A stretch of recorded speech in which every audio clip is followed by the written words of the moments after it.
কপালে যা আছে তাই হয়। আর আমার কপাল তো এমনি খারাপ, আমাকে যে মানুষটা সব থেকে বেশি ভালোবাসছে আমি নিজে তাকে ঠকাইছি। আমার সাথে তো এরকমটা হওয়ারই ছিল।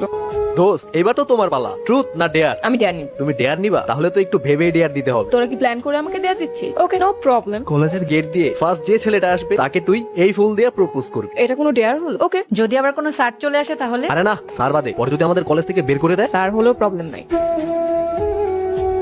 I love you. আমি প্রথম দেখাই তোমার প্রেমে পড়ে গিয়েছি। প্লিজ আমার প্রপোজটা অ্যাকসেপ্ট করে নাও। Dare dare. May I come in sir? Yes, come in. Students, his name is Apurba. তোমাদের নতুন ক্লাসমেট। আশা করি ও তোমাদের খুব ভালো বন্ধু হবে। Apurba, take your seat. Thank you sir. কেমন গেল তোর কলেজ নতুন দিন? অনেক ভালো গেছে আম্মা। নতুন বন্ধু বান্ধব হয়েছে? অনেক, ক্লাসের সবাই একদম আমার বন্ধু হয়ে গেছে।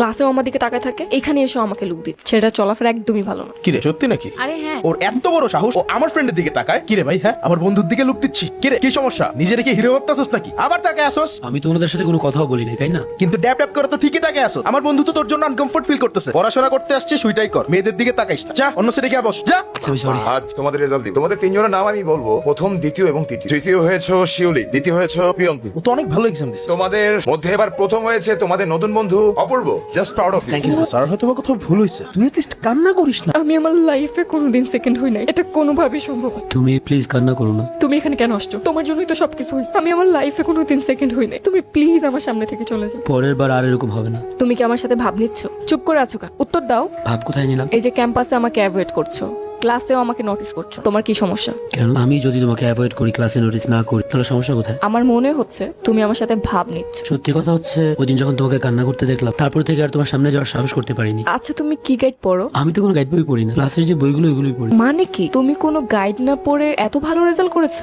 আমাদের কলেজের হিস্ট্রিতে কেউ এত ভালো রেজাল্ট করেনি। আচ্ছা তুমি কি এক্সামের আগে আমাকে একটু গাইড করতে পারবা? তাহলে আমার জন্য একটু বেটার হয়। সমস্যা নেই, পড়তে বসলে যেখানে যেখানে তোমার সমস্যা মনে হবে আমাকে বইলো, আমি তোমাকে বুঝিয়ে দিব। তোমার হোয়াটসঅ্যাপ নাম্বারটা দাও, আমার যখন দরকার হবে তখন আমি তোমাকে কল করবো। থ্যাংক। প্রিয়ন্তি,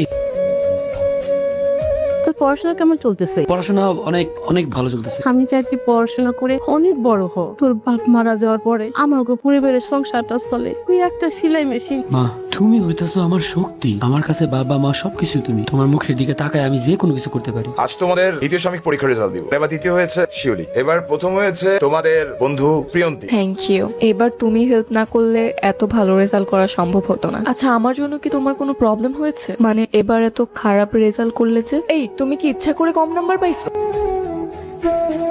এটা ট্রিট আমার ফার্স্ট হওয়ার উপলক্ষে। তোমার আম্মু তো বেশ ভালো রান্না করে। ভালো লাগছে তোমার? অনেক ভালো লাগছে। জানো আজকে না আমার ভীষণ ভালো লাগছে। গতবার কি বাসায় ঝামেলা হয়েছিল? ঝামেলা?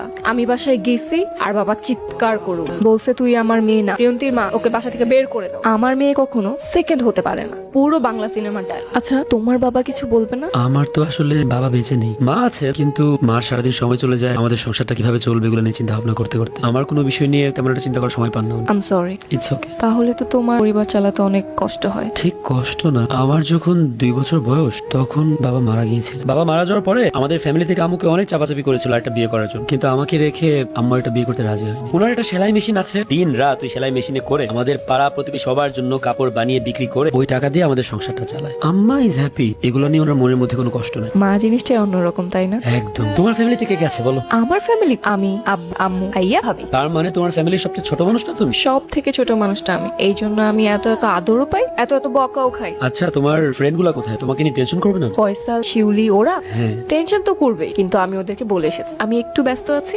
তোমার সাথে কথা বলছি। কি ব্যাপার প্রিয়ন্তি, আজকে সারাদিন আমার সাথে কোনো কথা বলবা না? আজকে আমার মুড ভালো নেই, আমি আজকে একাই বাসায় যাবো। এই রিক্সা।